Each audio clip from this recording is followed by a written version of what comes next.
ঠাকুরের আতুল চরণে প্রণাম জানিয়ে, আরাধ্যা জগৎজননী বড় মায়ের আতুল চরণে প্রণাম জানিয়ে, পরম পূজ্যপাদ বরদার চরণে প্রণাম জানিয়ে, পূজনীয় আচার্য দেবের চরণে প্রণাম জানিয়ে সকলকে আমার আনন্দিত জয়গুরু বলে আলোচনা প্রসঙ্গে চতুর্থ খণ্ডে 10ই পৌষ 1349 শনিবার গতকাল বেলা 12টায় খলিদা প্রমুখ শুষ্ক চোখ মুখ নিয়ে ভীতস্থিত এবং আর্থ চেহারায় শ্রী ঠাকুরের কাছে এসে উপনীত হয়ে জানালেন, তার আগের দিন রাত্রে কলকাতা ও আশেপাশে বহু বোমা পড়েছে। 3 টাকার টিকিটে 15 টাকা কিনতে হচ্ছে। 5 টাকা কমে কুলি মালপত্রে হাত দিচ্ছে না। প্ল্যাটফর্মে ঢুকতে শিয়ালদহ স্টেশনে গেটে বহু টাকা দিতে হচ্ছে। মানুষ পড়ে গেছে, তার উপর দিয়ে লোক চলে আসছে। হাজার হাজার মানুষ এইভাবে পড়ে আছে। তাদের জিনিসপত্র উধাও হয়ে যাচ্ছে। প্রত্যেকেই প্রাণ ভয়ে ঊর্ধ্বশ্বাসে ছুটছে, কিন্তু অনেকেরই ছেলেপুলে নিয়ে গাড়িতে চাপতে পারছে না। মাস্টার মহাশয় অতি কষ্টে ব্রেক ভ্যানে করে এসেছেন। সকলেই চোখে মুখে আতঙ্কের ছাপ। শ্রী ঠাকুর তাই সেই থেকে সকলের নিরাপত্তার জন্য ভাবিত। সকালে শ্রী ঠাকুর মাতৃমন্দিরে বারান্দায় বসেছেন। কেষ্টদা প্রমুখ অনেকেই উপস্থিত আছেন। শ্রী ঠাকুর নিজে থেকেই বলছেন, যেসব জায়গায় বোমা পড়েছে, বোমা পড়ার সম্ভাবনা, সেসব জায়গা থেকে নিকটতম নিরাপদ এলাকায় লোকজন সরাবার ব্যবস্থা করা লাগে। গ্রাম এলাকায় যেখানে কোনো সামরিক লক্ষ্যবস্তু নেই, সেখানে জায়গা নিরাপদ ধরে নেওয়া যেতে পারে। আর যারা থাকবে অন্যত্র যেতে পারবে না, তাদের মনোবল যাতে ঠিক থাকে তার ব্যবস্থা করতে হয়।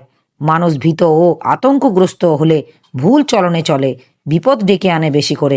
মনের সহ্য থাকে না, তাই কোনোটাতে আস্থা রাখতে পারে না, স্থির থাকতে পারে না। ওই অবস্থায় কেউ কেউ আবার ছটফট করে ছুটোছুটি করতে থাকে, ওতেই আরো বিপদে পড়ে যায়। কেষ্টদা, এর প্রতিকার কি? শ্রী ঠাকুর, আমাদের অস্ত্র হলো যজন যাজন ইষ্টভীতি।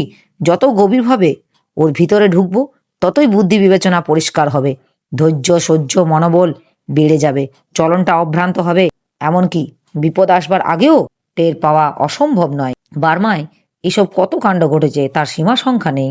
তবে খুব নিষ্ঠার সঙ্গে নিবিড়ভাবে করা চাই। মানুষ যখন আর্ত হয়, তখন তার একাগ্রতা, আত্মসমর্পণ বোধ হয় গভীরতর হয়। আবার আশেপাশে সকলকে যজন যাজন ইষ্টভীতির আওতায় নিয়ে আসতে হয়। পরিবেশ ঠিক না হলে তারাই নিয়তির মতো কাজ করে। কেষ্টদা, যদি অন্য কোনো শক্তি এসে পড়ে আমাদের দেশে, আমাদের মনোভাব তাদের প্রতি কেমন হবে? শ্রী ঠাকুর, আমাদের মনোভাব থাকবে ধর্মীয়। আমরা ঈশ্বর মানি, ধর্ম মানি, প্রেরিত মানি, রাজাকে বা রাজশক্তিকে জানি ধর্মরক্ষক বলে। আর ধর্ম বলতে বুঝি জেনাত্ম নস্তথা নিঃশ্বাস্য জীবনং বর্ধনং চাপি ধিয়তে স্বধর্ম।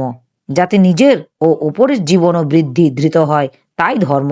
আবার একথা বুঝিয়ে দিতে হবে যে আমরাও কারো প্রেরিতকে অস্বীকার করি না, বরং প্রত্যেকে নিজের বলে জানি ও মানি। প্রকৃতপক্ষে মঙ্গলকামী কারো সঙ্গে আমাদের কোনো বিরোধ নেই। এতে কারোর চটার কারণ থাকবে না। কেষ্টদা, আপনি ইষ্টভীতির উপর এত জোর দেন, কিন্তু কেউ যদি জেলে আটকা পড়ে এবং সেখানে কোনো সুযোগ না পায়, তখন কি করবে? শ্রী ঠাকুর, ভাতের গ্রাসটা দেবে। ভাত যদি না পায় তবে জল নিবেদন করবে। জল যদি না পায় তবে সীতা যেমন বালির পিণ্ডি দিচ্ছিল অজ্ঞাত, সেরকম ভাবেই বালি বা মাটি দিয়ে ইষ্টভীতি করবে। তাও যদি না পায়, পরমপিতার দান বাতাস তো কেউ কেড়ে নিতে পারবে না। আর সর্বনেশে মানুষের উপাচারে নিবেদন তো আছেই। সেখানে নিষ্ঠা করতে হবে সক্রিয়ভাবে ইষ্টের ইচ্ছা পরিপূরণের ভিতর দিয়ে, যাতে তাকে তৃপ্ত ও তুষ্ট করা যায়। 1.5 বছরের উপযোগী চাল ধান সংগ্রহ করে রাখা সম্বন্ধে প্রশ্ন উঠল। শ্রী ঠাকুর, দেখেন, আমি কতদিন আগে থেকেই এ কথা বলছি। এমন অবস্থা আসতে পারে যে স্বাভাবিক জীবনযাত্রা হয়তো একেবারে বিপর্যস্ত হয়ে যাবে। ক্ষুধার অন্ন অমিল হয়ে পড়বে, কিন্তু পেট তো আর কারো কথা শুনবে না। 2টো দানা পেটে দেওয়াই লাগবে। তাই চালটা ঘরে থাকলে আর কিছু না হোক তা ফুটিয়ে 2টো নুন ভাত খেয়েও তা বেঁচে থাকা যাবে। ব্যক্তিগতভাবে জমি কেনা ও চাষবাসের দিকে নজর দেওয়ার কথা এই অধিবেশনের আপনারা সবাইকে বলবেন। বিপদের দিনে পরস্পর পরস্পরকে যাতে দেখে এবং প্রত্যেকে প্রত্যেকের খোঁজ খবর নেয়, তা কিন্তু করা একান্ত দরকার। কর্মীরা নিজেরা তো এটা করবেই, আবার লক্ষ্য রাখবে সৎসঙ্গীরা শত স্বেচ্ছ দায়িত্ব নিয়ে এটা করে কিনা। সত্তা সংরক্ষণ কল্পে এই পারস্পরিকতা গজিয়ে তোলা চাই। যারা নিজে থেকে না করে, তাদের দিয়ে করিয়ে করিয়ে রপ্ত না করে দিলে কিন্তু হয় না। সেবা দেওয়ার একটা বিপদ আছে। মানুষ তাতে মনে করে তাদের কাজ হলো সেবা নেওয়া। প্রত্যাশা বেড়ে যায় এবং সেই প্রত্যাশা পূরণ না হলে ক্ষিপ্ত হয়ে ওঠে। কিন্তু অন্যকে যে সেবা দিতে হয় সেটা মানুষকে দিয়ে করিয়ে করিয়ে ধরিয়ে দিতে হয়, নইলে শুধু সেবা দিয়ে উপকারের পরিবর্তে অপকার হয়। সেবার ব্যাপ্তি হয় না, স্বার্থপর মানুষের স্বার্থের তলছা টানে তলিয়ে যায়। কিন্তু ভালো মানুষ যারা, তারা অত্যন্ত কৃতজ্ঞ হয়। তারা বরাবর অপরের সাহায্যের উপর নির্ভরশীল।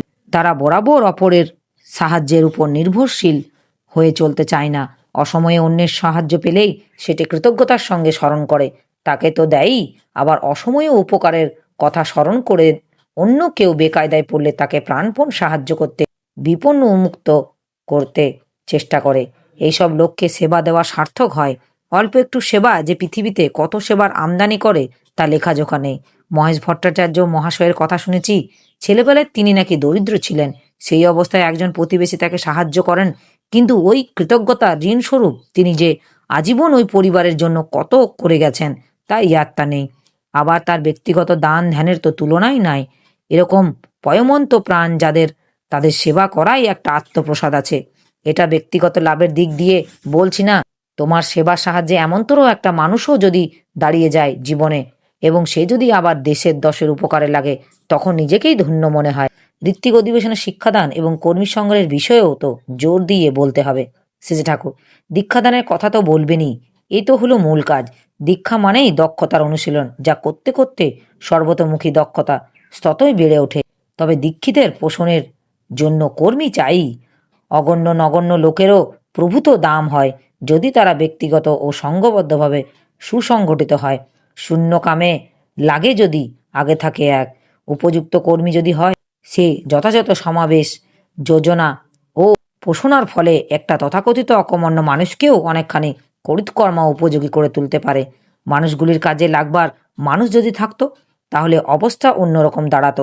নিজে থেকে ঠিকভাবে চলবার মতো মানুষ তো বেশি থাকে না, তাদের চালিয়ে চালিয়ে চালু করে দিতে হয়। এরপর সৎসঙ্গের জন্য জমি সংগ্রহের কথা উঠল।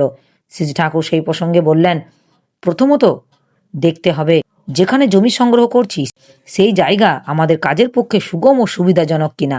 যদি সুগম ও সুবিধাজনক হয় এবং লাভজনক করার পক্ষে বিশেষ কোনো বেগ পেতে না হয়, এমনতর জায়গার জমি সংগ্রহ করা উচিত।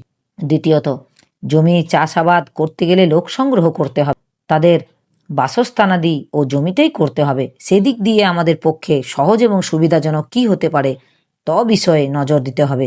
তৃতীয়ত, চেষ্টা করতে হবে লাখেরাজ জমি যাতে পাওয়া যায়। একদম লাখেরাজ যদি না হয়, তাহলে নামমাত্র খাজনার লাখেরাজের মতো যাতে হয়, তার ব্যবস্থা করতে যথাসাধ্য চেষ্টা করতে হবে। চতুর্থত, ওই নামমাত্র খাজনা যা আমাদের দেয় তা যে বছরের যতটা চাষাবাদ করতে পারি, ফসল পাওয়ার পর সেই বছর সেই পরিমাণ জমির জন্য দিলে যাতে চলতে পারে, তেমনতর চুক্তি করতে পারলে ভালো হয়। অর্থাৎ জমিতে চাষাবাদ ও ফলন না হওয়া পর্যন্ত আমরা তা খাজনা দিতে বাধ্য থাকব না। আর স্মরণ রাখতে হবে, এক লিপ্তে যত বেশি জমি চাষ উপযোগী করতে বা চাষ করতে খরচি যেখানে যত কম, সে জমি ততই পছন্দসহ। খলিলদা এসে আশ্রম প্রাঙ্গণে রোদপিট করে দাঁড়িয়েছিলেন। শ্রী ঠাকুর একগাল হেসে স্নেহ ভরে বললেন, আসেন আসেন খলিলদা, আজ একটু চেহারাটা মানুষের মতো দেখাচ্ছে। কাল যেন চেনা যাচ্ছিল না, উৎকণ্ঠা উদ্বেগে কেমন জানি হয়ে গিয়েছিলেন। খলিলদা উপরে উঠে আসলেন। শ্রী ঠাকুর খলিলদার কাছে কলকাতার অবস্থার কথা বিস্তারিত শুনতে লাগলেন। পরে সহস্য বললেন, যজন যজন ইষ্টভীতি যারা ঠিক মতো করে, তাদের সব অবস্থায় মনে কিন্তু খুব বল থাকে, আর পরমপিতার দয়া তারা অভাবনীয় রক্ষাও পায় খুব। এ যে কি সুফল, তা যারা যতই করবে ততই তারা বুঝতে পারবে। পরমপিতার মাল আমদানি করিয়েছেন খুব ভালো। আমার এই আলোচনা প্রসঙ্গে কিছু ভুল ত্রুটি হয়ে থাকলে আপনারা আমায় ক্ষমা করবেন। উপস্থিত দাদা, ভাই, বোন, মায়েদের আমার রানন্দিত জয়গুরু।